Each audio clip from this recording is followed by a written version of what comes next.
اعوذ باللہ من الشیطان الرجیم بسم اللہ الرحمن الرحیم۔ میرے پیر و مرشد پیر سید محمد مظہر قیوم شاہ صاحب آستان عالیہ بکھی شریف، آپ کے فرامین میں سے ایک فرمان یہ بھی ہے کہ میلاد مناؤ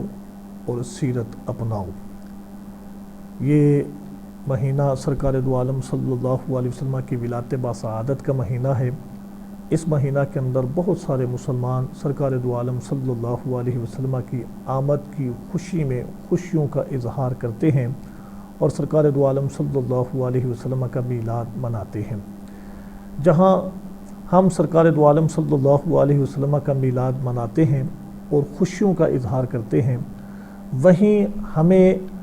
اس بات کی طرف بھی خصوصیت کے ساتھ توجہ دینی چاہیے کہ ہم سرکار دو عالم صلی اللہ علیہ وسلم کی سیرت کو بھی اپنائیں۔ جب ہم سرکار دو عالم صلی اللہ علیہ وسلم کی سیرت کو اپنا کر حضور کے میلاد کی خوشیوں کو منائیں گے تو انشاءاللہ العزیز پھر اللہ رب العزت بھی ہم سے راضی ہوگا اور اس کا محبوب بھی ہم سے راضی ہو جائے گا۔ سرکار دو عالم صلی اللہ علیہ وسلم کی سیرت مطہرہ کا اگر ہم مطالعہ کرتے ہیں تو ہمیں یہ معلوم ہوتا ہے کہ سرکار دو عالم صلی اللہ علیہ وسلم نے کبھی کسی کی دل آزاری نہیں کی، کبھی سرکار دو عالم صلی اللہ علیہ وسلم نے کسی کو تکلیف نہیں پہنچائی، بلکہ سرکار دو عالم صلی اللہ علیہ وسلم نے تو مخلوق خدا کے حوالہ سے یہاں تک ارشاد فرما دیا کہ وہ حقوق جو اللہ رب العزت کے ہیں وہ اللہ رب العزت کے ذمے ہیں، وہ چاہے تو معاف کرے، چاہے تو ان کے اوپر گرفت فرمائے، لیکن وہ حقوق جن کا تعلق بندوں کے حقوق کے ساتھ ہے کل قیامت کے دن اللہ رب العزت اس وقت تک معاف نہیں کرے گا جب تک کہ بندہ معاف نہیں کرتا۔ تو جب ہم میلاد مصطفیٰ کی خوشیاں منا رہے ہوں تو ہمیں سرکار دو عالم صلی اللہ علیہ وسلم کی سیرت مطہرہ کا خصوصیت کے ساتھ خیال رکھنا ہوگا اور ہمیں کوشش کرنی ہوگی کہ ہم میلاد مناتے ہوئے کسی کو تکلیف نہ پہنچائیں، کسی کو اذیت نہ پہنچائیں۔ مثال کے طور پر ہمارے بہت سارے نوجوان جب گلیوں کو سجا رہے ہوتے ہیں اور حضور اکرم صلی اللہ علیہ وسلم کی آمد کی خوشیاں منا رہے ہوتے ہیں تو بہت اونچی آواز میں ہمارے بہت سارے نوجوان جو ہیں یہ ڈیک لگا لیتے ہیں، ٹیپے لگا لیتے ہیں، ساؤنڈ کا اہتمام کرتے ہیں، جس کی وجہ سے بہت سارے دوسرے لوگوں کو تکلیف کا سامنا کرنا پڑتا ہے، کیونکہ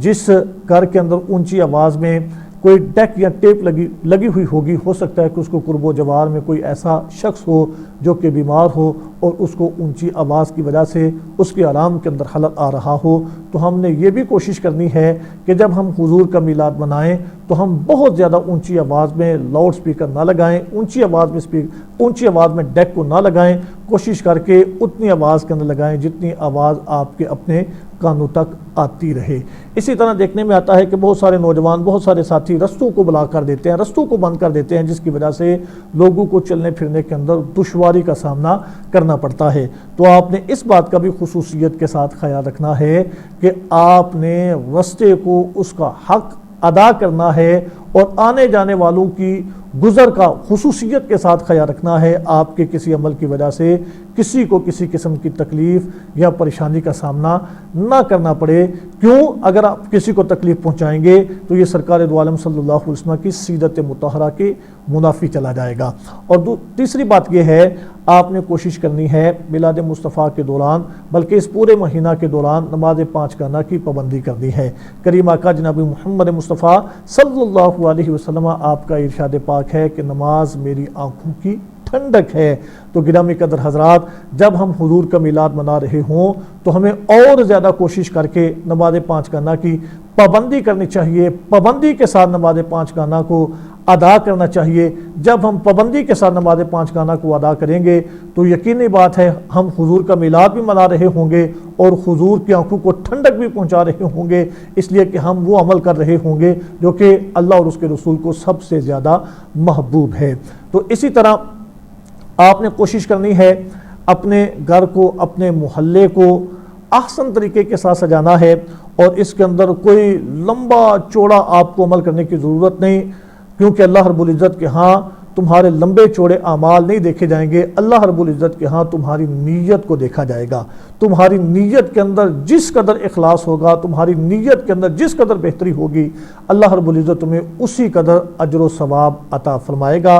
گرامی قدر حضرات، اگر آپ کے پاس اتنی توفیق ہے کہ آپ اپنے گھر کے اوپر لائٹنگ کر سکتے ہیں تو آپ اپنے گھر کے اوپر لائٹنگ کریں۔ اگر آپ کو اللہ رب العزت نے یہ توفیق دی ہے کہ آپ اپنے گھر کے ساتھ ساتھ اپنی گلی کے اندر بھی لائٹنگ کر سکتے ہیں تو اپنی گلی کے اندر بھی لائٹنگ کریں، اور اگر آپ گلی کے اندر لائٹنگ نہیں کر سکتے، صرف اپنے گھر کو سجا سکتے ہیں، تو کوشش کر کے اپنے گھر کو ہی سجا لیں۔ انشاءاللہ العزیز اللہ رب العزت تمہارے اس عمل کو اپنی بارگاہ میں قبول فرما لے گا۔ اور اس کے اوپر شیخی بھی کھارنا کہ جی میں نے اتنی لائٹنگ کی ہے، میں نے اتنا گلیوں کو سجایا ہے، یہ طریقہ کار جو ہے یہ بھی غلط ہے۔ کوشش کی جائے نیت اور اخلاص جو ہے اس کو مد نظر رکھا جائے، کیونکہ انما الاعمال بالنیات، اعمال کا دار و مدار نیتوں کے اوپر ہے۔ میلاد مصطفیٰ کے حوالہ سے میں ایک پیغام آپ حضرات کو یہ ضرور دوں گا کہ آپ اپنی نیت کو بہتر کر کے میلاد منائیں اور حضور کی سیرت کو اپنائیں۔ حضرت